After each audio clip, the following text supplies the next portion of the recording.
하겠습니다. 시편 90편입니다.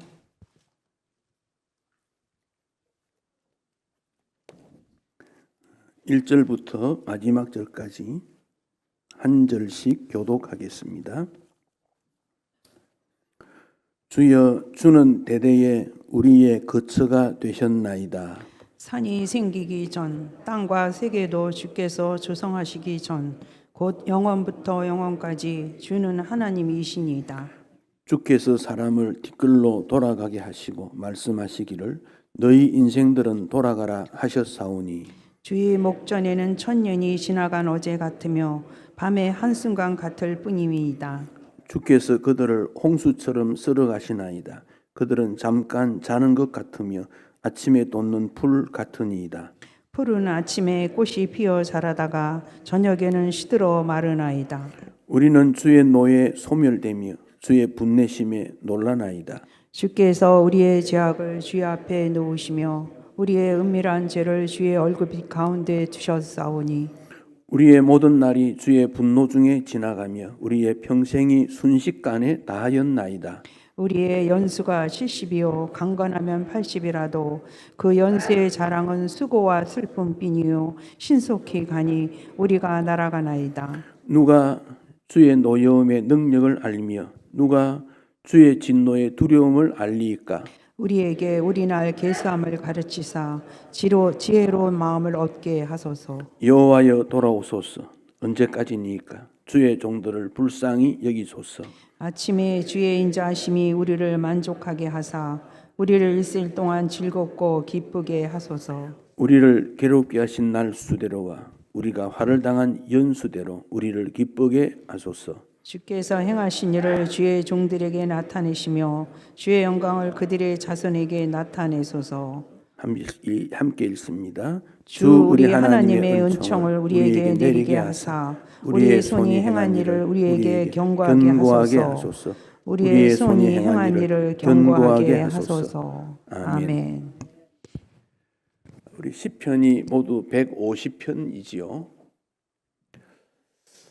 시편 내용을 보면 하나님 앞에 영광과 찬송을 올리는 그런 시들도 있고 때로는 호소하고 기도하는 시도 있고 때로는 가슴 아픈 일 때문에 탄식하는 시도 있습니다.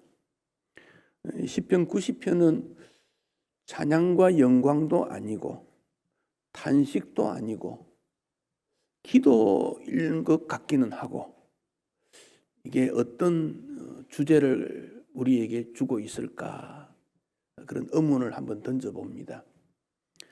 조금 전에 시편을 읽었을 때 여러분 느낌은 어떠신가요?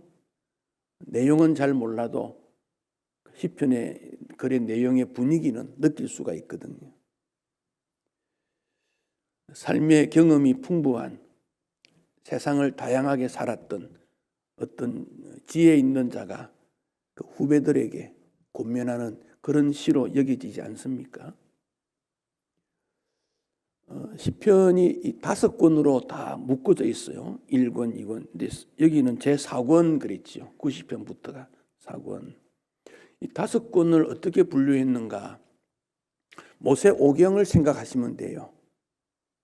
1권은 창세기, 2권은 레위기, 3권은 출애굽기, 4권은 민수기, 5권은 신명기. 이렇게 연관이 된다고 생각하셔도 돼요. 그럼 4권은 민수기와 관련이 되겠지요. 민수기가 뭡니까?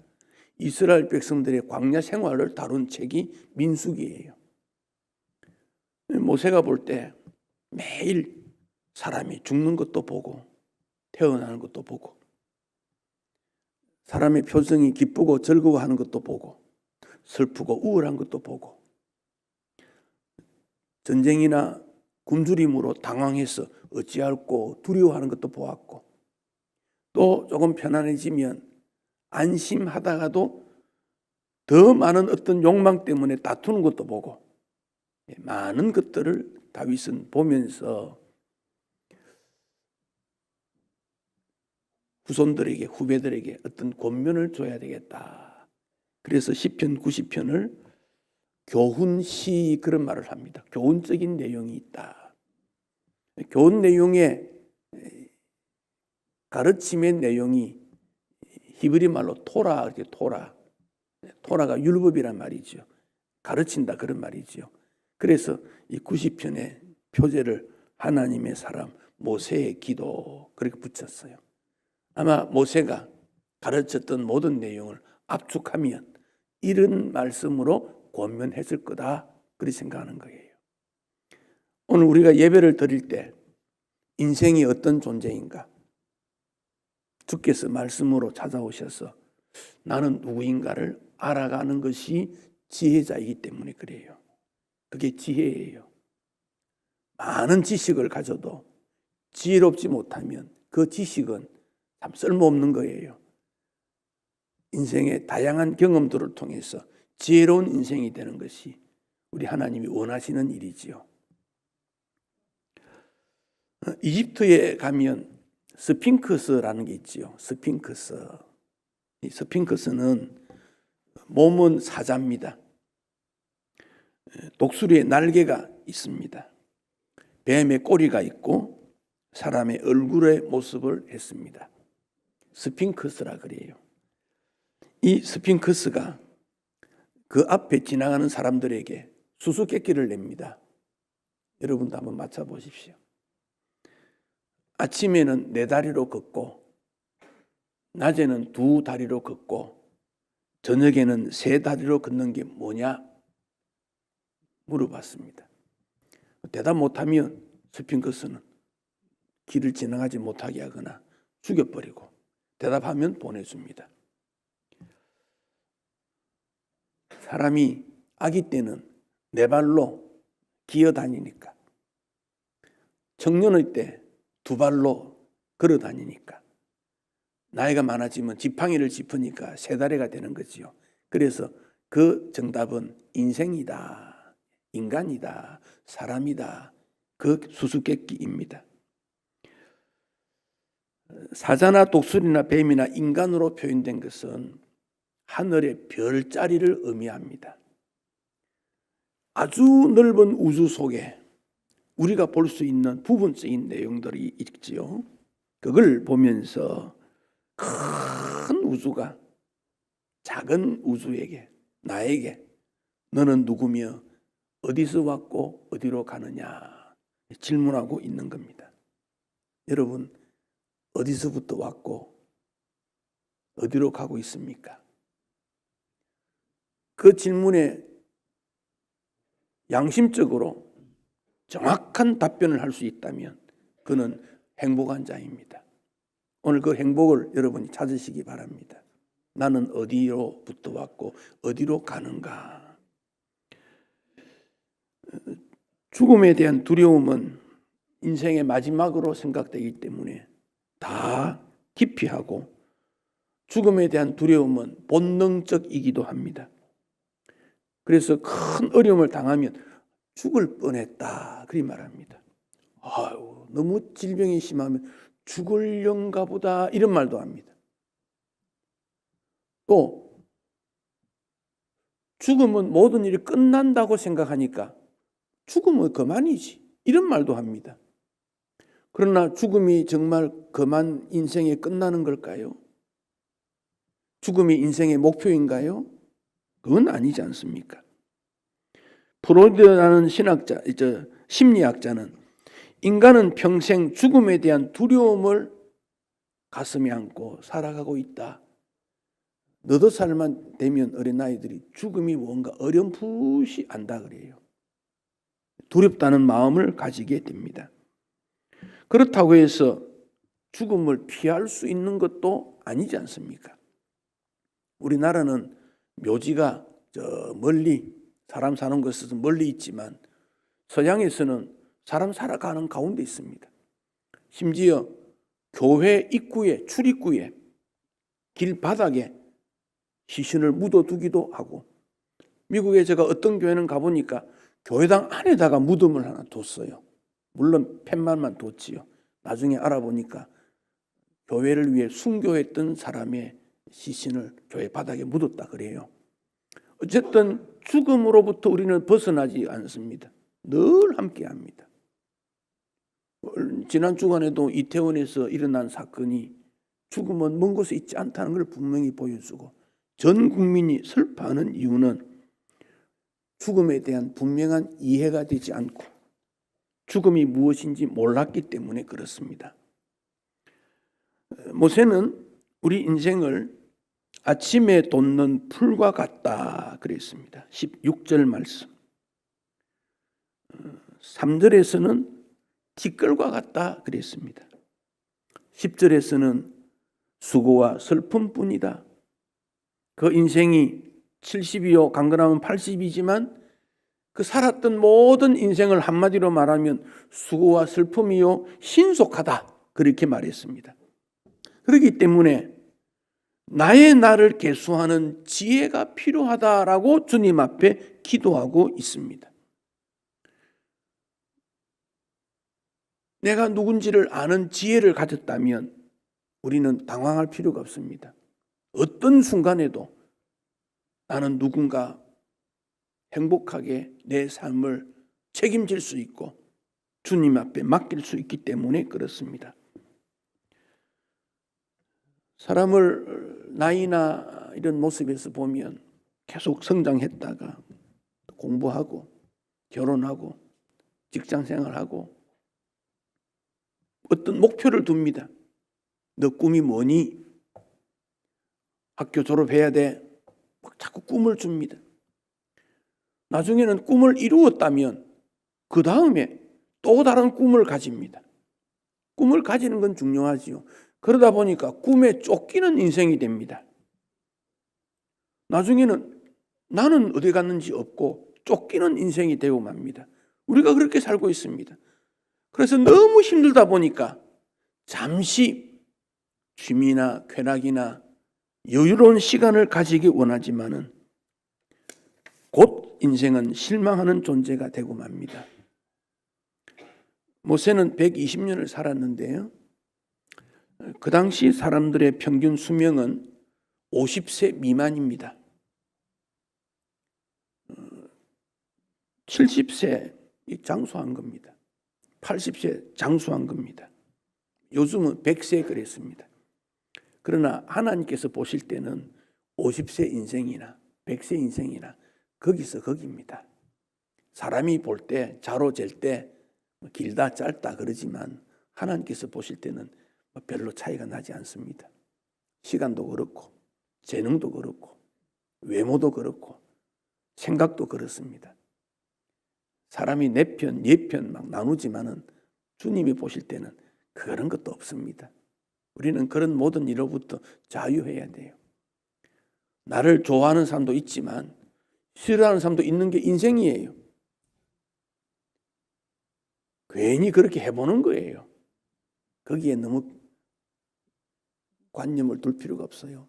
건강한 것 같아도 아플 때가 오고 그 얼마 되지 않습니다. 하나님께서 보실 때는 동일한 인생으로 봅니다. 그렇지만은 살아가는 과정을 우리는 즐길 수 있습니다. 운동선수가 꼭 1등해야 기쁩니까?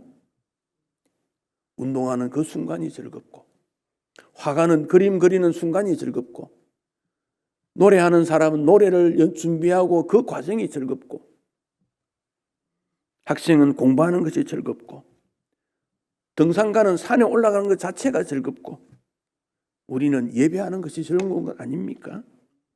그러면서 성경을 보니까 주님께서 우리에게 너의 보물은 하늘에 쌓아두라 그리 말씀해요.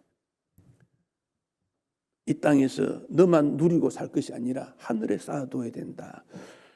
저는 보물이 뭔가 좀 생각해 보니까 참 많아요. 시간도 보물이에요. 하나님을 위해서 시간을 많이 드리는 것, 보물을 주님 앞에 올리는 거예요. 주님과 동행하고 예배하고 기도하고 그러니까 예배 기도를 강조하게 되지요. 말씀으로 집중하게 되지요. 건강도 보물이에요. 건강 잃으면 꿈을 이룰 수 없어요. 건강 잃으면 다 잃다 그런 말 하지 않습니까? 건강도 주님이 주신 은혜요. 보물이에요. 재능도 보물이에요. 선천적으로 타고난 것, 표현함으로 말미암아 다른 사람에게 유익을 줄 수 있고 하나님의 선물이에요. 비전이나 꿈을 가지는 것도 보물이에요. 우리는 꿈을 가졌던 적이 있지 않습니까? 지금도 갖고 있지 않습니까? 행복으로 들어가는 관문이기 때문에 그래요. 물질도 보물이에요. 우리 예수님께서 너희를 위하여 보물을 땅에 쌓아두지 말라. 이 땅에 쌓아두는 것은 영원하지 않기 때문에 그렇습니다. 부자가 되지 말라는 것이 아닙니다. 돈에 매이지 말라는 거지요. 한 가지 욕망이 충족되면 또 다른 욕망으로 향하는 우리 인생들이 마음을 하늘에 두고 진정으로 내 마음을 두어야 될 것이 어디고 목표해야 될 것이 무엇인가. 그래서 하늘에 쌓아두라 그런 말씀을 하십니다. 머물 집이 있고 돌봐야 될 이웃이 있고 일거리가 있고 슬플 때 위로할 수 있고 기쁠 때 기쁨을 나눌 수 있다면 행복하지요. 바울은 항상 기뻐하라, 범사에 감사하라 그런 표현으로 요약을 했지요. 기쁘다, 감사하다는 것은 무엇을 이루었기 때문이 아닙니다. 항상 모든 일에 감사하라. 내일 기쁜 일이 있으면, 모레 감사한 일이 있으면 그것이 아니라 지금 여기에서 기뻐하고 감사하라. 내 곁에 사람이 있을 때 예배드리는 이것이 귀하다는 것이죠. 왜냐하면 세상은 시장이 있고 마지막이 있기 때문에 그렇습니다. 세상은 시작이 있고 끝이 있습니다. 본문 2절에도 보면 산이 생기기 전 땅과 세계도 주께서 조성하기 전 영원부터 영원까지 우리 주님은 하나님이시고 우리는 그 가운데 살아가기 때문에 그렇습니다. 나의 마지막이 있음을 기억하는 것이 지혜입니다. 우리 예수님은 산자와 죽은 자를 심판하러 오시는 주님이심을 우리는 신앙 고백으로 하지 않았습니까? 예수님의 재림은 세상 끝이라고 말합니다. 그러나 이 세상은 끝이지만 영원한 세상은 지속된다는 것이 신앙 고백이기도 합니다. 우리의 믿음을 학문적으로 정리한 과목을 신학이다 그리 말합니다. 그 중에 여러 분야가 있는데 그 중에 이 종말에 관한 이 내용이 오해도 많고 혼란도 많이 있는 것이 그 종말에 관한 교훈입니다. 그래서 성경에 있는 그 종말에 대한 부분적인 것만 딱 끄집어내 가지고 극대화시켜서 이것이 전부다라고 말하는데 그래서 사이비가 있고 이단이 있습니다. 거기에 휩쓸리면 안 됩니다. 그런데 사람들은 그게 신비롭고 호기심이 있으니까 그 끌려갑니다. 잘못된 종말론에 끌려가면 안 됩니다. 분명한 것은 우리 예수님께서 다시 이 땅에 오실 때는 나도 잘 모른다 그랬어요. 모른다. 아버지만 아시느니라. 그래서 재림의 시점을 이야기하는 것은 잘못된 거예요. 그런 일은 없습니다. 그러나 우리 예수님은 살아있든지 죽든지 모든 사람들을 심판하게 될 것입니다. 그 심판의 기준은 무엇입니까? 마태복음 25장에서 비유로 설명을 해 주었습니다. 그중 하나가 양과 염소의 비유입니다.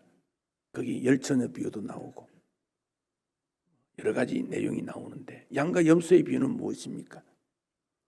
사람들이 영혼을 이어받을 영생에 들어가는 사람이 누구냐고 예수님께 물었더니 예수님께서 내가 줄일 때 너희가 먹을 것 줬고 목마를 때 마시게 했고 나그네 되었을 때 영접했고 헐벗을 때 옷을 입혔고 병들었을 때 돌보고 감옥에 갇혔을 때 보았다. 그래서 너희들은 영생에 거하는 거다. 그랬더니 아니 언제 예수님이 배가 고팠고 목말랐고 헐벗었고 감옥에 갇혔습니까? 그랬더니 너희 주변에 있는 지극히 작은 자 그들을 향한 아니냐. 그러니까 영생이냐 영벌이라는 것은 이웃에 관한 태도입니다. 영벌에 거하는 사람들이 물었습니다. 예수님이 줄이고 목마르고 나그네 되고 헐벗고 병들고 옥에 갇힌 것을 우리가 본 적이 없습니다. 그랬더니 예수님께서 지극히 작은 자에게 하지 않은 것이 나에게 하지 않은 거야. 우리 예수님이 세상에 가난하고 배고프고 어리석고 범죄했고 약한 그들과 같다 동일시하고 있는 것을 볼 수 있습니다. 심판의 기준이 무엇입니까? 유대인들은 안식일을 철저히 지켜야 된다. 구제도 많이 해라. 금식도 해라. 기도도 해라. 그렇게 강조했지요. 우리 예수님은 더 마음 중심이 어디에 있느냐를 묻고 있습니다. 물론 십계명이나 율법에 있는 내용을 우리가 그대로 하지 말라 그건 아닙니다. 마음 중심이 없이 그런 일을 하는 것은 도움이 안 된다는 겁니다. 마음이 먼저 움직여야 그 다음에 그런 일이 따라와야 되지요. 종말이라는 것은 먼 미래에 있는 것이 아니라 지금 나의 삶이 어떠한가 그것이 바로 연장선으로 영생에 거하게 되는 겁니다. 미국의 어느 아주 훌륭한 좋은 호텔에 화재가 났습니다. 일부는 대피했지만 일부는 대피하지 못한 한 200여 명이 우왕좌왕하다가 다행스럽게 기적적으로 구조를 받았습니다. 상당한 시간이 지난 다음 한 연구소에서 구조된 200여 명을 추적 조사를 했습니다. 어떻게 살고 있는가? 화재 이전에는 그들의 재력과 그들의 이름을 위해 살았는데 화재 사건을 경험하고 나니까 장애우를 돌보고 암 환자와 함께하고 노숙자에게 먹을 것을 나누고 빈민 지역에 찾아가서 진료도 하고 나눔과 봉사의 삶을 살고 있더라 그랬습니다. 그들은 이미 종말을 경험했기 때문에 지극히 작은 자를 돌보는 그런 삶을 살게 된 것입니다. 어떤 질병 때문에 당신은 6개월이요, 1년이요 그렇게 의사가 말한다면 시한부 인생이라고 말합니다. 그래서 주변 사람에게 말하지 말라 그래요. 저는 생각할 때 시한부 인생이라면 나의 삶을 어떻게 마감해야 될 것인가 준비하는 것이 더 지혜롭다고 생각합니다. 사실은 우리가 다 시한부입니다. 우리가 이 땅에 영원히 사는 거 아니지 않습니까? 나는 앞으로 10년 더 살 것인가 20년 더 살 것인가 50년 더 살 것인가 시한부지요. 우리 모두가 시한부 인생입니다. 그렇기 때문에 모세는 14절에서 우리를 일생 동안 즐겁고 기쁘게 하소서. 즐겁고 기쁜 일은 뭐겠습니까? 15절에서 우리를 기쁘게 해주소서. 기쁘게 라는 말을 강조하는 것은 죽음을 이긴 믿음 그것이 우리를 기쁘게 하기 때문에 그렇습니다. 종말이 있다 마지막이 있다는 것을 외면하고 회피하는 것이 그리스도인이 아니라 그것을 넘어갈 수 있는 지금 나의 삶과 죽음 이후의 삶이 동일하다는 것을 깨닫는 일이기 때문에 그렇습니다. 이미 우리 예수님께서 우리에게 영생을 선물로 주셨기 때문에 그렇습니다. 우리 주님이 십자가를 앞두고 뭘 했습니까? 제자의 발을 씻기고 제자들을 위해 기도하고 성찬식을 이행하고 죽기까지 제자를 사랑했다. 우리 예수님은 죽음을 사랑으로 맞이했습니다. 일본의 호스피스 전문가 오츠 스위치가 1,000여 명의 죽어가는 사람들을 보며 죽을 때 후회하는 25가지라는 책을 썼습니다. 거기 이런 말이 나옵니다. 자기 몸을 소중히 여기지 않았다. 유산을 어떻게 할까 결정하지 않았다. 맛난 것을 먹지 않았다. 여행을 하지 않았다. 고향에 가지 않았다. 담배를 끊지 않았다. 종교를 갖지 않았다. 여러 가지 나오는데 그중에 가장 크게 후회하는 것은 사랑하는 사람에게 고마워요 말을 하지 않았다. 사랑의 마음을 전하고 나누지 못한 것이 가장 아쉬웠다. 그 책의 결론입니다. 죽음을 앞두고 후회하는 것은 더 많은 돈, 더 많은 성취, 더 많은 지위가 아니라 사랑을 하지 못했다. 그런 말입니다. 2022년을 지나오면서 여름에는 큰 홍수의 경험을 했습니다. 가을에는 이태원에 또 사건이 있었습니다. 이런 사건이 날 때마다 저에게 전화가 옵니다. 교회는 어떤가? 너는 어떤가? 너 가족은 어떠냐? 여기저기 전화를 옵니다. 그때 제 마음속에 나는 괜찮지. 천만 다행이지. 그런 생각을 했다가 잠시 생각을 바꾸어 봅니다. 노아가 홍수를 통해서 세계가 심판되는 그때 방주를 지었을 때 방주 안에 들어오시오라고 무수히 말했지만 노아 가족 외에는, 그리고 짐승들 외에는 방주에 들어오지 않았습니다. 비가 내립니다. 방주 문을 하나님께서 닫으셨습니다. 사람들이 죽어가는 것을 노아는 방주에 있는 창을 통해 보았을 것입니다. 그때 노아의 마음은 어떠했을까? 2022년에 원치 않는 전염병이나 홍수나 사건 사고로 말미암아 누군가 삶이 무너지고 목숨을 잃고 가정이 무너지고 앞으로 이런 일이 더 많이 일어날지도 모르는데 나는 안전했으니까 거기에 만족할 수 있겠는가? 모세는 주께서 그들을 홍수처럼 쓸어가는 것 같다. 우리는 잠깐 자는 것 같다. 아침에 돋는 풀과 같은 존재라고 말씀했는데 나는 영원히 살 것 같은 착각 속에 살아가고 있는 것은 아닌가 하는 것입니다. 미국의 개신교의 목사를 상대로 최고의 우상이 무엇입니까? 라는 질문을 했더니 70%가 안락함을 안정하다고 말하는 것이 최고의 우상이었다, 그리 말합니다. 그 다음에 돈, 인정받는 것, 성공하는 것, 사회적 영향력 끼치는 것, 정치 권력이다 그랬습니다. 미국 사람들이 생각하는 최고의 우상은 나는 편안한데 안락감을 누리는 그것이 바로 우상이다. 그걸 위해서 사람들이 추구하고 있다고 말하고 있습니다. 바울은 우리가 주목하는 것은 보이는 것이 아니다. 보이지 않는 것이다. 보이는 것은 잠깐이고 보이지 않는 것이 영원하지 않느냐. 고린도후서 4장 18절에. 그러니까 우리는 잠깐 여기에 빠져서 영혼을 멀리 하고 있는 그런 모습 아니냐는 겁니다. 잠깐의 만족을 하고 잠깐의 후회하는 것이 아니라 영원한 세계를 바라보고 준비해야 된다는 거지요. 독일의 그 몰트만이라는 신학학자가 있습니다. 위르겐 몰트만, 1926년생입니다. 그가 마지막에 쓴 책이 영원한 삶으로 부활하다 하는 책인데 우리나라 말은 나는 영생을 믿는다로 번역이 되어 있습니다. 95세 때 그가 저술한 마지막 책입니다.